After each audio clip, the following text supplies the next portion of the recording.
Summer holidays வந்தாச்சு, நம்ம GT Holidays வந்தாச்சு. GT Holidays, South India's #1 travel brand. வணக்கம், நான் சுதீர் ஸ்ரீனிவாசன். இது என்னுடைய லாங் ரிவ்யூ. இந்த வாரம் நான் லாங்காக ரிவ்யூ பண்ண போகிற படம் சேகர் கமலா அவர்கள் இயக்கியிருக்கிற தனுஷ், நாகார்ஜுனா, ரஷ்மிகா. கண்ணை மூடி கண்ணை திறந்தீங்கன்னா இதில் நாசர் இருக்காருந்தெல்லாம் மறந்துடுவீங்க. அவரும் நடிச்சிருக்காரு. படம் பேர் குபேரா. ஓ சாவர் நீ சாவர், என் சாவர் நான் சாவர்.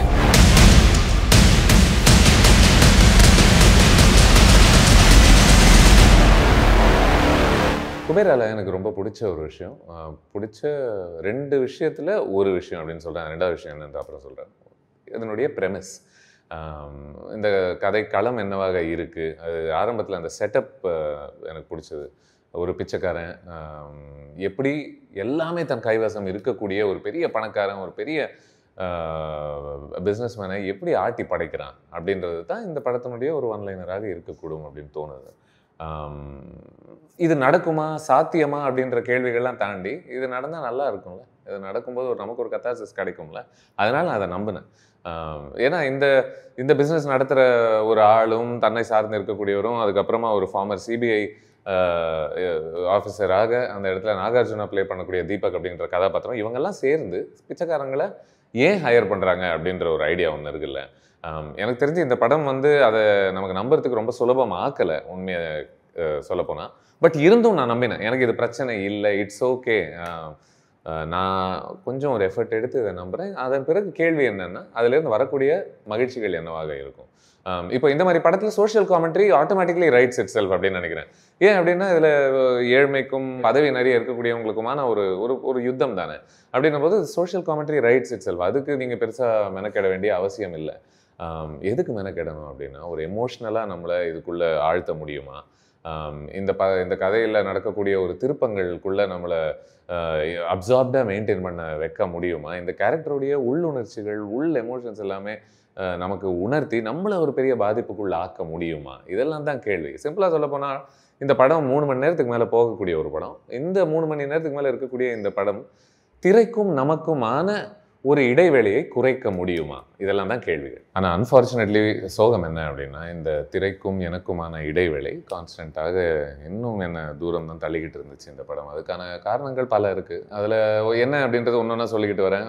பேசிக் கேரக்டரைசேஷன் என்ன அப்படின்னா, தனுஷ் அவர்கள் இதில் தேவா அப்படிங்கிற ஒரு பிச்சைக்காரனை ப்ளே பண்ணுறாரு. நாகார்ஜுனா அவர்கள் இதில் தீபக் அப்படிங்கிற ஒரு கதாபாத்திரம் ப்ளே பண்ணுறாரு. தீபக் அப்படிங்கிறவன் I thought it was an interesting character at least in the very beginning. ஏன்னா அவன் ஒரு நியாயம், நேர்மை, இதுக்காக நீதி, இதுக்கெல்லாம் போராடக்கூடிய ஒருவனாக ஆரம்பத்தில் தெரிகிறான். பட் இந்த சிஸ்டம் அவனை கைவிட்டுறது. ஏன்னா இங்கே பதவியும் பணமும் இருக்கிறவங்க என்ன வேணால் செய்யக்கூடும் அப்படின்ற ஒரு சுச்சுவேஷனில் தான் இந்த சொசைட்டி இருக்கு இல்லையா. ஸோ இந்த 2 கதாபாத்திரங்கள் பொறுத்த வரைக்கும் எடுத்த உடனேவே நமக்கு ஓரளவுக்கு நம்ம கணிக்க முடிகிற ஒரு விஷயங்கள் என்ன, இந்த பிச்சைக்காரன் ஏதோ ஒரு இடத்துல பணக்காரங்களோட சேர்ந்து ஒரு ஈடுபாடு ஏதோ ஒன்று நடக்க போகுது, அவன் வளர போகிறான் வாழ்க்கையில் அப்படின்ற ஒரு ஆர்க் நம்ம டிப்பிக்கலி பார்த்துருக்கோம். மறுபக்கம் எனக்கு இவருடைய ஆர்க் இன்னும் இன்ட்ரெஸ்டிங்காக பட்டுச்சு, தீபக்குடைய கதாபாத்திரம். ஏன்னா அவர் ஒரு நல்லது செய்யணும் அப்படின்றதுக்காக சிறையில் அடைக்கப்பட்ட ஒருவன், அதன் பிறகு ஒரு கோவத்தில் ஒரு வெறியில் திரும்ப வரான். இப்போ வந்த பிறகு அவனுடைய மனசாட்சி என்னவாக இருக்கும், அது எந்த இடத்துல அவனுக்கு ஒரு மாற்றம் நடக்கும், அவன் எவ்வளோ தூரம் போகிறதுக்கு தயாராக இருக்கக்கூடியவன், இதெல்லாம் தான் நமக்குள்ளே இருக்கக்கூடிய கேள்விகள் இல்லை. இதெல்லாம் எவ்வளோ சுவாரஸ்யமாக இந்த கதை சொல்லுது அப்படின்ற ஒரு கேள்வி தான். ஆனால் எனக்கு இந்த 3 மணி நேரம் பிறகு இந்த படம் பார்த்த பிறகும் கூட இல்லை, இன்டீரியாரிட்டி அப்படின்ற ஒரு அழகான ஒரு வார்த்தை இருக்குது. அது என்ன அப்படின்னா, ஒரு கேரக்டருடைய உள்ளுணர்ச்சிகள், அவங்க வார்த்தை வழியாக சொல்லாத பல விஷயங்கள். இப்போது அது ஆல்ரெடி எஸ்டாப்ளிஷ் பல படங்கள் பண்ணும்பொழுது தான் உங்களுக்கு அந்த கேரக்டர்ஸ் மேலே ஒரு அக்கறையே உருவாகும். அவங்க கூட சேர்ந்து நீங்கள் அழகெல்லாம் செய்தீங்க அப்படின்னா அது ஆல்ரெடி உங்களுக்கு நடந்துருச்சு அப்படின்னு அர்த்தம். இந்த படம் அதை செய்ய ரொம்ப ரொம்ப தவிக்குது அப்படின்னு நினைக்கிறேன். ஸோ எனக்கு இந்த படம் ஒர்க் ஆகாததுக்கு பல காரணங்கள்னு சொன்னேன்ல, அதில் ஒரு முக்கியமான ஒரு காரணமாக நான் பார்க்குற ஒரு விஷயம் என்ன அப்படின்னா, இது ஒவ்வொரு இடத்துலையுமே நம்ம மேலே ஒரு நம்பிக்கை இல்லாதனாலே என்னவோ ஒரு படி அதிகமாகவே போய்கிட்டு இருக்கு பல பகுதிகளில். அதில் 1 2 அப்படி ஒரு எடுத்துக்காட்டுகளை நான் வரிசையாக சொல்லிக்கிட்டே வரேனே. நாகார்ஜுனா தீபக் அப்படின்ற கதாபாத்திரம் ப்ளே பண்ணுறாரு. அவர் அட்வைஸ் கொடுக்கறதுனால தான் இந்த பிச்சைக்காரங்களை பிஸ்னஸ் மேனாக இருக்கக்கூடிய ஒரு 2 பேர், ஜிம் ப்ளே பண்ணுற ஒரு கதாபாத்திரத்தை அவங்க ஹையர் பண்ணுறாங்க. இப்போது இவர் அதை ஐடியாவாக ப்ரெசென்ட் பண்ணும் பொழுது வெளியில் இருக்கக்கூடிய நமக்கே என்ன இது சாத்தியமா, இது நடக்கக்கூடுமா அப்படின்ற ஒரு ஒரு அதுக்குள்ளே ஒரு டிஸ்பிலீஃப் ஒன்று உருவாகுது இல்லையா? இப்போது அதை வந்து சஸ்பெண்ட் பண்ணுவதற்கு அந்த கதாபாத்திரங்களுக்குள்ள ஒரு ஒரு சின்ன உரையாடல் நடக்கணும். அவங்க அதை எப்படி அணுகுறாங்க அப்படின்ற ஒரு முறை இருக்குல்ல. இது எடுத்த உடனே என்ன பண்ணுதுன்னா, தீபக்கை பார்த்து அந்த இன்னொரு பிஸ்னஸ்மேன் வந்து, ஹே நீ ஒரு ஜீனியஸ் அப்படின்னு சொல்கிற மாதிரியான ஒரு விஷயம். அப்படியா ரியலி அப்படின்ற ஒரு கேள்வி ஆல்ரெடி ஒரு ஓரத்தில் அப்படியே முளைக்க ஆரம்பிக்குது. பட் இட்ஸ் ஓகே, நம்ம அங்கேருந்து நகர்றோம். பிச்சைக்காரங்களை பணக்காரங்க வந்து எக்ஸ்ப்ளாய்ட் பண்ணுறாங்க அப்படின்றது ரொம்ப ஒரு உருக்கக்கூடிய ஒரு விஷயம் தான் இல்லை? பட் அப்படி இருந்தும் கூட இது என்ன பண்ணுது அப்படின்னா, அந்த பிச்சைக்காரங்களில் ஒருத்திக்கு அவள் ப்ரெக்னெண்ட்டாக இருக்கா அப்படின்ற ஒரு டிவைஸை மேபி நமக்கு இன்னும் கொஞ்சம் ஒரு பரிதாபம் உருவாகும் அப்படின்ற ஒரு நோக்கத்தினால பண்ணியிருக்கா அப்படின்ற ஒரு கேள்வி இருக்குது. அதுவும் வெறும் நீங்கள் ப்ரெக்னென்ட் அப்படின்னு சொன்னால் மட்டும் பத்தாது. நீங்கள் நிறைய மாத கர்ப்பிணியாக இருக்க வேண்டிய அவசியம் இருக்குது. ஒரு இடத்துல உங்களை காப்பாற்றிக்கிட்டு தூக்கிட்டு போகிற ஒரு முயற்சி பண்ணும்பொழுது அப்படியே உங்கள் வயிறு வந்து செவுரில் இடிக்குது, அது கிழியுதோ அப்படின்ற ஒரு தன்மையை நீங்கள் காமிக்க முயற்சி பண்ணுறீங்க. ஒரு கொலை காட்சி அப்படின்னு சொல்லி வரும்பொழுது ஓகே, நம்ம கடலுக்கு எடுத்துகிட்டு போகிறோம், ஒரு ஆளை நம்ம கொலை பண்ணுறோம் அப்படின்றத நம்ம வெவ்வேறு விதங்களை நம்ம பார்த்துருக்கோம். இந்த படம் என்ன செய்யுதுன்னா, ஓகே சும்மா கன்னை எடுத்துகிட்டு அப்படி டப்புன்னு சுட்டுட்டு தள்ளி விட்டுட்டு அது பத்தாது அப்படின்றதுக்காக அது கொலை பண்ண போகிறவன் தானே தன்னுடைய கையை அறுத்துக்கிறான். அங்கேருந்து ரத்தத்தை கடல் மேலே தெளிக்க விட்டுட்டு அங்கே ஷார்க்கெல்லாம் வருது. அதன் பிறகு தான் ஒரு கொலை நடத்துகிறான் அப்படின்ற ஒரு ஸ்பேஸ்க்குள்ளே போகுது. அதன் பிறகு தனுஷ் அவர்கள் வந்து ஒரு இடத்துல அதனுடைய தேவன்ற கதாபாத்திரம் எஸ்கேப் ஆகணும் அப்படின்னா அவர் எஸ்கேப் அது எப்பேற்பட்ட சர்க்கம்ஸ்டான்ஸில் நடக்குது பாருங்க. ஒருத்தர் வந்துட்டு கன் வச்சுக்கிட்டு ஒரு பாயிண்ட் அவுட் பண்ணிக்கிட்டு இருக்காரு. ஒரு சைடில் தேவன்ற கதாபாத்திரம் பாத்ரூம் போயிட்டு இருக்காரு. அந்த கன்று காமிச்சிக்கிட்டே அவனுக்கு ஒரு கால் வருது. அவன் உடனே கால் எடுத்துக்கிட்டே அப்படியே திரும்பிட்டு கன்னையும் கீழே போட்டுட்டு அவன் ஆப்போசிட் சைடில் அப்படியே நடந்து போயிடுறான். இவர் தப்பிச்சிடுறாரு. ரொம்ப சுலபமாகத்தானே அது நடக்கும். அது இது எல்லாமே ஒவ்வொரு படி ஜாஸ்தி இல்லை? உங்களுடைய குறிக்கோள் என்னன்றது புரிஞ்சிக்க முடியுது. பட் அந்த குறிக்கோளை நீங்கள் எப்படி அச்சீவ் பண்ணுறீங்க அப்படின்றதுல தான் ஒரு சிக்கல் வருவதாக எனக்கு தெரியுது. இன்னொரு இடத்துல ஒரு பில்டிங் மேலே இருந்து தேவா குதிக்கிறான், தாவறான், ஆல்மோஸ்ட் ஸ்விம்மிங் பூல்குள்ளே குதிக்கிற மாதிரி. அங்கேருந்து பார்த்தீங்க அப்படின்னா அவ்வளோ ஹைட்லேருந்து ஒரு மொட்டை மாடியிலேருந்து குதிச்சான். 2 காலில் அப்படியே லேண்ட் ஆகுறான். அந்த ஒரு காட்சி ஞாபகத்துக்கு வருது. இது மத்தியில் இன்னும் கொஞ்சம் பரிதாபம் உருவாக்குவதற்கு ஒரு குழந்தைய வச்சு தூக்கி சண்டை போடும்பொழுது அந்த குழந்தை இருக்கக்கூடிய பை சும்மா தெரிச்சுக்கிட்டு அப்படி போய் சைடில் போய் விழுது. அதன் பிறகு குழந்தைக்கு ஏதோ ஆயிடுச்சோ அப்படின்ற ஒரு கவலை மாதிரி நமக்குள்ளே உருவாகுது. ஏன்னா அந்த குழந்தை இறந்ததாக நமக்கு தெரியுது. பட் அதன் பிறகு பார்த்தா எந்த பிரச்சனையும் இல்லை அப்பேரண்ட்லி. அது ஒன்று ஞாபகத்துக்கு வந்துச்சு. இல்லை டுவர்ட்ஸ் த வெரி எண்ட் நம்ம போய்கிட்டு இருக்கோம். ஓகே, இந்த already we have to remember this right. சில படங்களுடைய 3 மணி நேரம் வந்து 1 மணி நேரம் 1.5 மணி நேரம் மாதிரி தெரியும். சில படத்தோட 3 மணி நேரம் வந்து 5 மணி நேரம் 6 மணி நேரமாக தெரியும். அதுதான் தியரி ஆஃப் ரிலேட்டிவிட்டியில். ஏன் சொல்கிறேன் அப்படின்னா, ஆல்மோஸ்ட் ஒரு எண்ட் ஆக போகுது அப்படின்ற ஒரு அவசரமாக நகரக்கூடிய ஒரு ஸ்பேசஸ்க்கு போகும்பொழுது அங்கே ஒரு ஃபாஸ்ட் பீட்ஸில் ஒரு பாட்டு ப்ரெசென்ட் பண்ணுறதுக்கான காரணம் என்னவாக இருக்கக்கூடும் அப்படின்னு யோசிக்க வச்சுது. அஃப்கோர்ஸ் அது தீமேட்டிக்காக உள்ளுக்குள்ளே இந்த தீமை தான் நாங்கள் அணுகிறோம் அப்படின்னு சொல்கிறதுக்கான ஒரு முயற்சி ஒன்று இருக்குது. பட் அது சரியாக உட்காருதா இந்த கதைக்குள்ளே அப்படின்றது தான் ஒரு கேள்வி. இந்த கதையுடைய ஒரு பேசிங் அதுக்குள்ளே கரெக்டாக பொருந்ததா அப்படின்றது தான். இன்னொரு பக்கம் பார்த்தா ஜெயபிரகாஷ் இருக்காங்க ஒரு கதாபாத்திரத்தில், நாசர் ஒரு கதாபாத்திரம் ப்ளே பண்ணுறாங்க. அண்ட் இவங்க ப்ளே பண்ணக்கூடிய ஒரு கதாபாத்திரங்கள் வரும்போது கண்மூடி கண்ணை திறக்கிறதுக்கு முன்னாடி போகும்பொழுது கண்டிப்பாக ஏதோ ஒரு விதத்தில் இந்த கேரக்டர்ஸ் பெட்டராக யூஸ் பண்ணப்படும் அப்படின்னு நினச்சிருப்போம். But not really. அவங்களுக்கு அந்த கதைன்னா சரி ஓகே, அவங்க கேமியோ வந்துட்டு போகிறாங்க அப்படின்னு சொல்லலாம். ரஷ்மிகா அவர்கள் வந்து இதில் சமீரா அப்படின்ற ஒரு கதாபாத்திரம் ப்ளே பண்ணுறாங்க. அது கண்டிப்பாக கேமியோலாம் கிடையாது, சப்ஸ்டான்ஷியல் அப்பியரன்ஸ். பட் அவ்வளோ ஸ்க்ரீன் டைம் இருந்தும் கூட இந்த படம் வந்து சமீராவை இன்டிகிரேட் பண்ணுறதுக்கு இந்த படத்தினுடைய ரைட்டிங் ரொம்ப ரொம்ப தவிக்குது. சில படங்கள்ல அதனுடைய சில முக்கியமான வரிகள் வந்து திரும்ப திரும்ப பிரயோஜனப்படுத்தும் பொழுது, திரும்ப திரும்ப வலியுறுத்தும் பொழுது அதனுடைய ஆழம் அதிகமாகும். பட் சில படங்களில் அந்த வரிகள் திரும்ப திரும்ப சொல்லப்படும் போது எங்களுக்கு ஞாபகம் இருக்குது, it's okay, can we move on அப்படின்ற ஒரு சென்ஸ் உங்களுக்கு வந்துட்டு இருக்கும். ஒரு சலிப்பு ஒன்று வரும்ல. எனக்கு அது நடந்துச்சு குபேரால.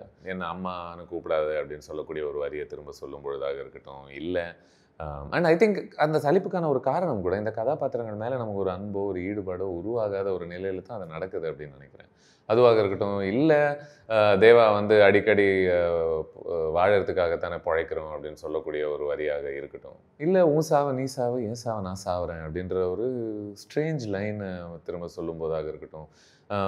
அண்ட் இது வந்து என்ன சொல்கிறேன் அப்படின்னா, இது வந்து வெறும் வரிகள் பொறுத்த மட்டும் இல்லைன்னு நினைக்கிறேன். இந்த ரெப்படிஷன் இந்த படத்தில் நடக்கக்கூடிய ஈவெண்ட்ஸுமே நிறைய ரெப்படேட்டிவ் ஐடியாஸாகத்தான் இருக்குது. அஃப்கோர்ஸ் டெலிபரேட்லி ஸோ, பட் அதுக்காக அது என்ஜாயபிள் ஆகணும் அப்படின்னு அவசியம் இல்லைல்ல.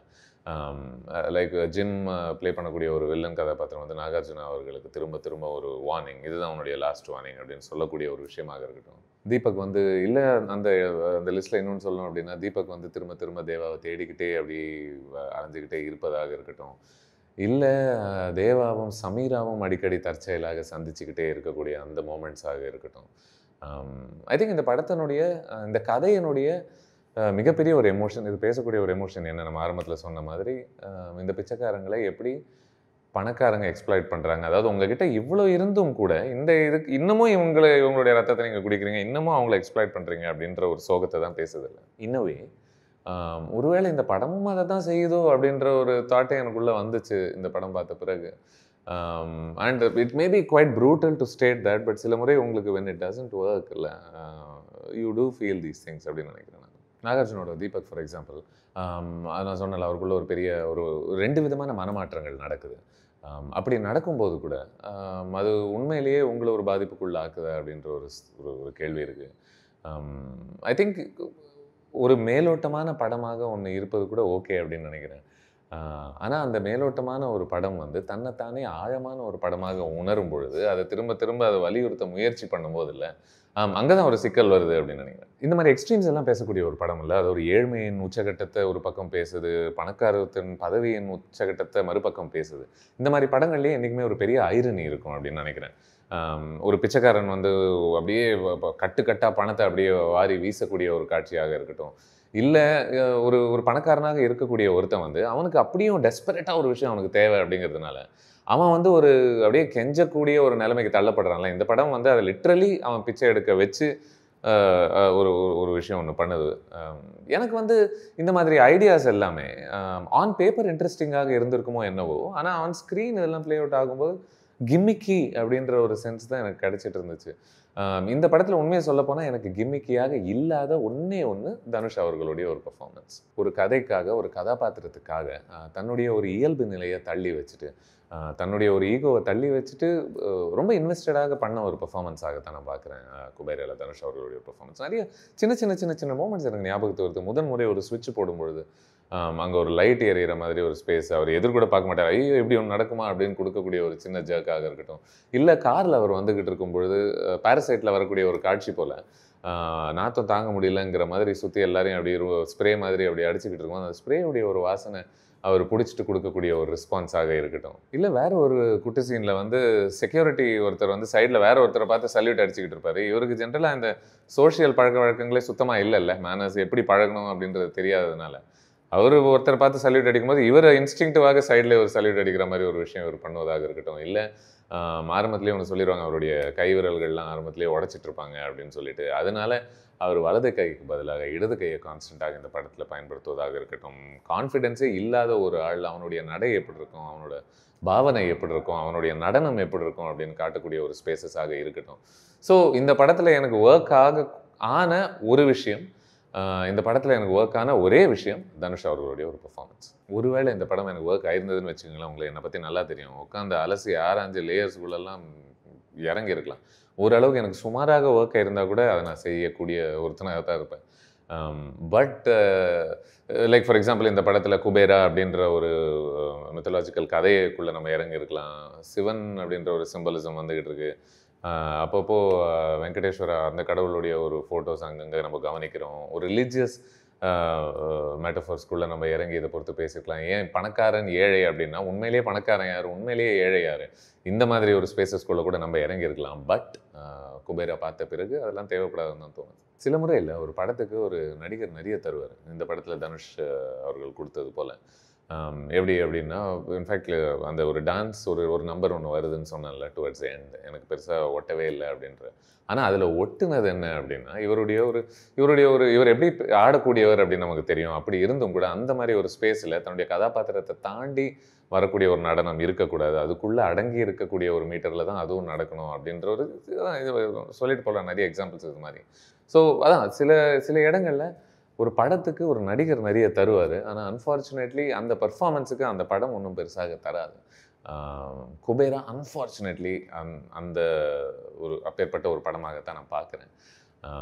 எனக்கு பெருசாக ஒர்க் ஆகலை. ஒருவேளை நான் பார்க்க ஏதாவது தவறு இருந்தால், நீங்கள் ஏதாவது ஒன்று பார்த்து அதை நீங்கள் ரசிச்சிருந்தால் அது என்னன்றது தாராளமாக காமெண்ட்ஸில் விடுங்க. இது என்னுடைய லாங் ரிவ்யூ ஆஃப் குபேரா. மறுபடியும் இன்னொரு லாங் ரிவ்யூக்கு உங்களை சந்திக்கும் வரை நன்றி, வணக்கம். சம்மர் ஹாலிடேஸ் வந்தாச்சு, நம்ம ஜிடி ஹாலிடேஸும் வந்தாச்சு. GT holidays, South India's number 1 travel brand.